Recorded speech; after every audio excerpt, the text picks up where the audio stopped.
अस्सलाम वालेकुम दोस्तों, आप मेरा यूट्यूब चैनल देख रहे हैं नॉलेज हाफ विद मलिक। आज का जो हमारा टॉपिक है उसमें हम दो चीज़ें डिस्कस करेंगे, लीग ऑफ नेशन और यूनाइटेड नेशन।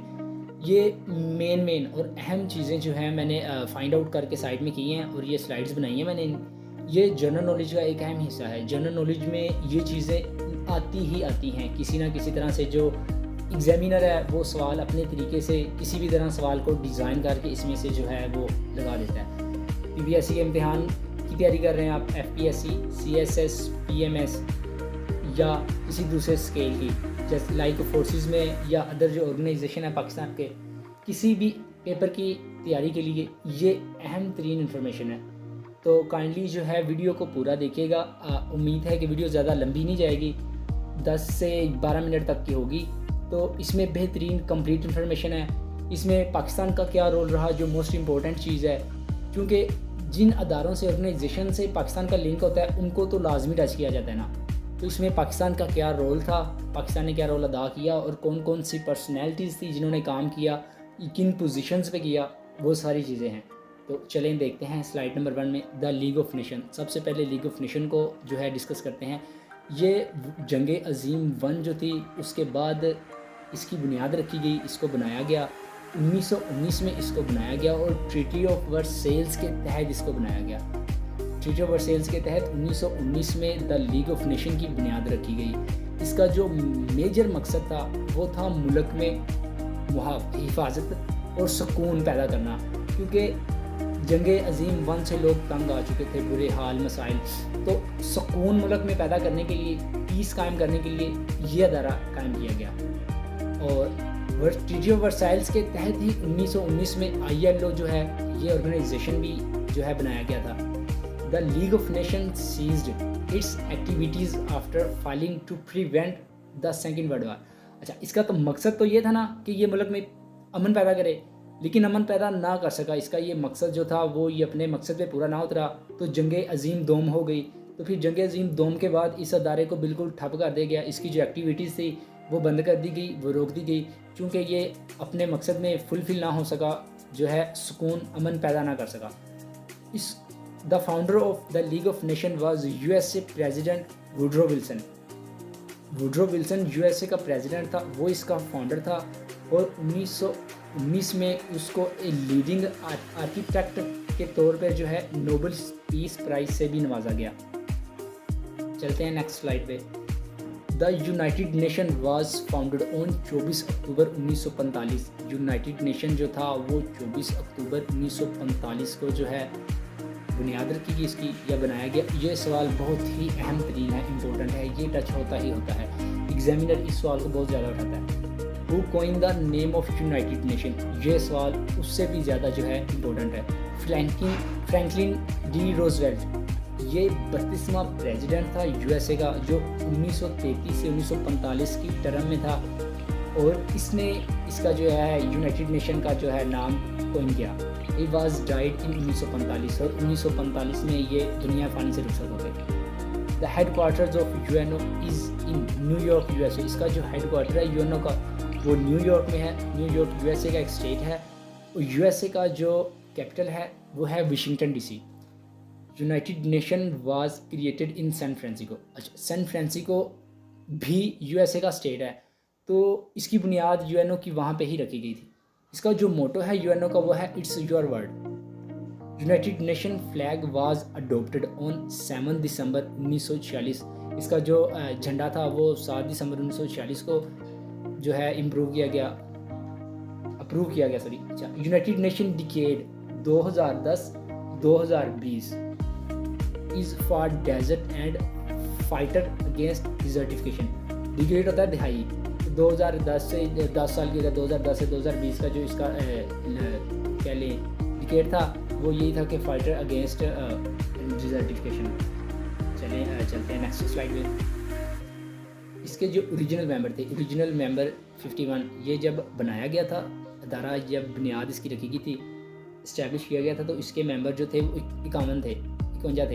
तो बाद में जो फिर शऊर आता गया तो मुल्कों ने इसको ज्वाइन किया। तो अब इसके जो करंटली मेंबर हैं वो 193 हैं। इसको रिसेंटली या लेटेस्ट कह लें, इसमें जो मुल्क शामिल हुआ है वो साउथ सूडान है। 11 जुलाई को इसमें शामिल हुआ, उसने यूएनओ को ज्वाइन किया।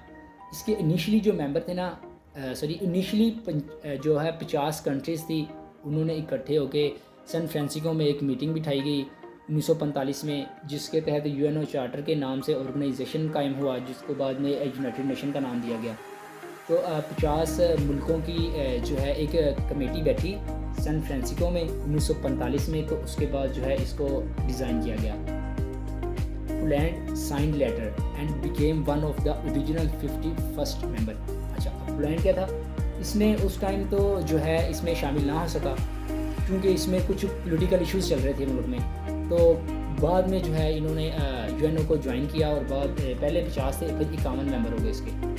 The precursor of UNO was the League of nation. अब जो मकसद लीग ऑफ नेशन का था वही मकसद यूएनओ का। लीग ऑफ नेशन का मकसद भी ये था सुकून पैदा करना मुल्क में।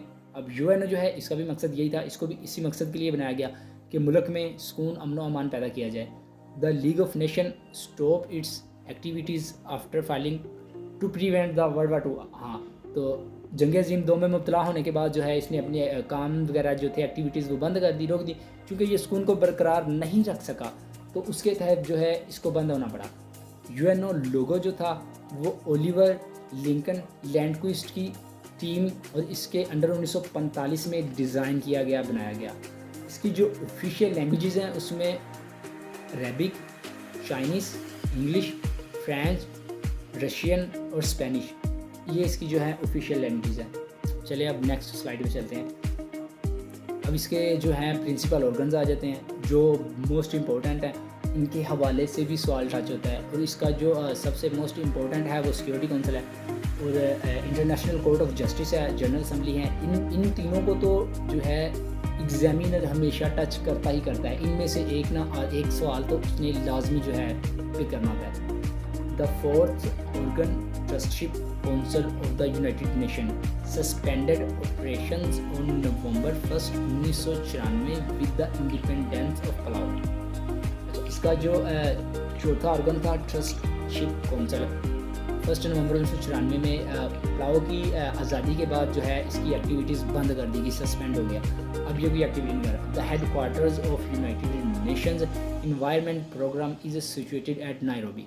नायरोबी में जो है इन्वायरमेंटल इसका जो है प्रोग्राम है वो सिचुएटेड है। और नायरोबी क्या है, कीनिया का कैपिटल है। कीनिया का कैपिटल क्या है, नायरोबी है। चलें जी नेक्स्ट स्लाइड पे आ जाते हैं। उसके बाद आ जाती है हमारे पास जनरल असम्बली। इसमें कौन सी मेन चीज़ें होता क्या इसमें। जो जनरल असम्बली है इसकी जो मीटिंग होती है वो वेस्ट मिनिस्टर सेंट्रल हॉल, ये लंदन में है। इसकी सालाना मीटिंग वहाँ पे होती है। इसका जो मेन मकसद है वो पॉलिसीज़ जो बनाना है उन पर गौर व फिक्र करना है। रिप्रेजेंटेटिव ऑर्गन ऑफ यूएनओ, ये यूएनओ का एक अहम तरीन जो है ऑर्गन है। इसका मकसद ये है पॉलिसीज़ बनाना, उन पर गौर व फिक्र करना, ठीक है। मीट्स ईच ईयर इन सितंबर, हर साल जो है सितंबर में ये कमेटी बिठाई जाती है। जनरल असम्बली जो है वो लगती है। अच्छा, elects a general assembly president each year, हर साल जो है जनरल असम्बली का प्रेसिडेंट जो है वो सिलेक्ट किया जाता है। इन the general assembly hall change each session, her session में जो है, हर सेशन कह लें या सालाना कह लें, क्योंकि सेशन सालाना होता है ना, तो हर सेशन में जो जनरल असम्बली का जो हाल होता है वो चेंज किया जाता है। इसका 74th सेशन जो हुआ था 2019 एंड 2020 वो गाना में हुआ था। और गाना में जो है इसके फर्स्ट सीट जो है गाना ने हासिल की थी इसमें हाल में। और गाना जो है वो वेस्टर्न अफ्रीका का जो है स्टेट है। ओके, इसके बाद आ जाते हैं। In the general assembly hall change each session, चलेंगे तो ऊपर हो गया। During the 77th session 2022 and 2023 Belize occupied the first seat in the hall. अब जो रीसेंट या करंट सेशन हुआ है इसका 77वां, वो इस लिहाज से भी पूछ सकता है कि जो एग्जामिनर है कि जो अब यूएनओ का या जनरल असम्बली का सेशन हुआ है उसका कौन सा नंबर था और वो कब हुआ है, और उसमें जो है फर्स्ट सीट जो है हासिल करने वाला जो कंट्री कौन सा है या स्टेट कौन सा है, वो किस तरह घुमा के सवाल पूछता है ये सिर्फ उसको पता है। वो जिस तरह के मूड में बैठा होगा उसी लिहाज से उसने वैसे ही सवाल को डिज़ाइन करना है। तो टेक्निकल सवाल होते हैं मोस्टली, तो ये आप पे डिपेंड करता है कि आपने फोकस करना है टेक्निकल इम्तिहान को, टेक्निकल तरीके से जो है आपने अटेंड करना है। तो इसका जो है 77th सेशन था 2022 और 23 का, उसमें बेलाइज़ जो है उसने फ़र्स्ट सीट जो है हासिल की थी।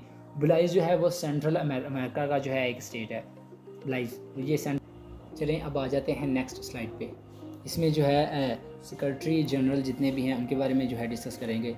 ट्राइगी Lie was the first secretary general of United Nation. इसका जो फर्स्ट सेक्रेटरी जनरल था वो ट्राइगी लाई था, ठीक है। बैन की moon was the 8th secretary general of United nation. ये 8वें नंबर पे ये बंदा था बैन की मून, इसको सेकंड लास्ट भी कहा जा सकता है। The current secretary general of United Nation is Antonio Guterres from Portugal. जो करंट है वो एंटोनियो गुतरस है, ये पुर्तगाल से बिलोंग करता है। और जो है सेक्रेटरी जनरल अपॉइंटमेंट होने से पहले या देने से पहले ये बंदा जो है यूनाइटेड नेशन में जो अपना रोल अदा कर रहा था वो हाई कमिश्नर ऑफ रेफ्यूजीज़ है। और इस तरह का सवाल एग्जामिनर लाजमी अटेंड करता है, वो आपसे पूछ लेता है कि एंटोनियो गुतरस जो है यूनाइटेड नेशन में सेक्रेटरी जनरल सेलेक्ट होने से पहले क्या रोल अदा कर रहा था, या क्या उसका क्या रोल था यूनाइटेड नेशन में या उससे पहले। तो इस तरह का सवाल भी इस तरीके से भी जो है एग्जामिनर सवाल टच कर लेता है। उसके बाद जो है पुर्तगाल का जो कैपिटल है वो लिस्बन है। Current president of United Nation is Csaba Korosi from Hungary. जो इसका ये यूनाइटेड नेशन का प्रेसिडेंट है वो कैस्बा क्रोसोई है, हंगरी से ताल्लुक़ रखता है। और हंगरी का जो कैपिटल है वो बुदापेस्ट है। The term of secretary general is 9 years। इसकी जो टर्म होती है वो 9 साल की होती है। 9 साल के बाद जो है ये चेंज हो जाता है। सिक्योरिटी काउंसिल, इसके बाद इसका जो है security council is the most powerful organ of United nation. Security council है जो अहम रोल अदा करता है इसमें ये भी। और उसके साथ जो जनरल असम्बली है उसकी, और कोर्ट ऑफ जस्टिस, ये 3 ऐसे अहम अदारे हैं, इसके ऑर्गन्स हैं जिनके बारे में उसने सवाल लाजमी टच करने ही करना होता है। अच्छा, सिक्योरिटी काउंसिल की तरफ आ जाते हैं। इसमें जो है there are 15 members of Security Council. इसके टोटल 15 मेंबर हैं, जिसमें 5 जो हैं वो परमानेंट होते हैं और 10 नॉन परमानेंट होते हैं। अच्छा, परमानेंट जो मेंबर्स हैं उनमें चाइना है, यूएसए है, फ्रांस है, यूनाइटेड किंगडम है और रशिया है। और नॉन परमानेंट मेंबर जो है वो 2 साल की टर्म के लिए जनरल असम्बली सेलेक्ट करती है और 2 साल बाद चेंज होता रहता है।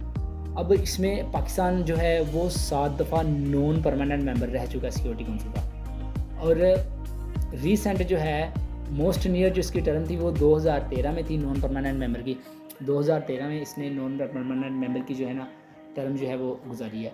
उसके बाद आ जाते हैं कि Pakistan today Pakistan is a charter member of United nation. अब जो है करंटली पाकिस्तान जो है वो चार्टर मेंबर है यूएनओ का।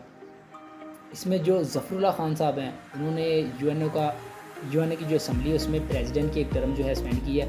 ये सवाल पास पेपर में टच हुआ है, बहुत दफ़ा हुआ है और ये बहुत अहम है कि कौन सी वो पाकिस्तानी या मुस्लिम पर्सनैलिटी थी जिन्होंने जो है यूएनओ असम्बली के प्रेसिडेंट रहा। तो वो ज़फ़रुल्लाह खान साहब थे। Pakistan officially join the United nation on 30 सितंबर 1947। पाकिस्तान ने बनने के कुछ दिन बाद ही जो है यूनाइटेड नेशन को ज्वाइन कर लिया था 30 सितंबर 1947 को। पहली रिप्रेजेंटेटिव ख़तून पाकिस्तान की यूनाइटेड नेशन में वो शाइस्ता इकराम मलक, और ये 2019 के पास पेपर में ये सवाल टच हुआ है, ये भी बहुत अहम है। Permanent representative of Pakistan to the United Nation is ambassador Munir Akram. Munir Akram जो है पाकिस्तानी एम्बेसडर, ये परमानेंट रिप्रेजेंटेटिव है यूनाइटेड नेशन में। तो आज का ये हमारा टॉपिक था। ये सारी इन्फॉर्मेशन बहुत अहम है। आप साथ साथ जो है इसके नोट्स बनाते जाएं, इसको अपने पास सेव करते जाएं, ताकि जब आपको ज़रूरत हो तो आपके पास नोट्स हों, आप इजीली इसको रीड आउट करें और जो है आप इससे फ़ायदा उठाएं। ये बहुत अहम इन्फॉर्मेशन है और इसमें जो है 80% सवाल जो हैं वो पास पेपर्स में टच हो चुके हैं। अगर आप पीपीएससी की या किसी की इम्तिहान की तैयारी कर रहे हैं और आप पास पेपर स्टडी कर रहे हैं तो आपको ये वीडियो देखकर 100% आइडिया हो जाएगा कि हाँ ये जो सवाल आते हैं ये पास पेपर्स में टच हो चुके हैं। तो इसकी जो करंट चीज़ें हैं लाइक सेक्रेटरी जनरल जो है वो तो वक्त के साथ कुछ चीज़ें चेंज होती रहेंगी, तो वो आपने देख लेना है, ठीक है। जैसे जैसे टाइम पीरियड गुजरेगा चीज़ें चेंज होंगी। जैसे एंटोनियो गुतरस साहब, तो 9 साल की जो टर्म इसकी कंप्लीट हो जाएगी तो अब कोई ना कोई थर्ड पार्टी तीसरा बंदा आ जाएगा, ठीक है। तो इसी तरह ये अब रिप्रेजेंटेटिव है जो पाकिस्तान का, मुनीर अकरम है, तो मे बी कि ये भी इन फ्यूचर चेंज हो जाए। तो जो चीज़ें परमानेंट है वो तो परमानेंट रहेंगी, जैसे जफरुल्लाह खान था, शाइस्ता इकराम थी, ये तो ऐसी रहेंगी।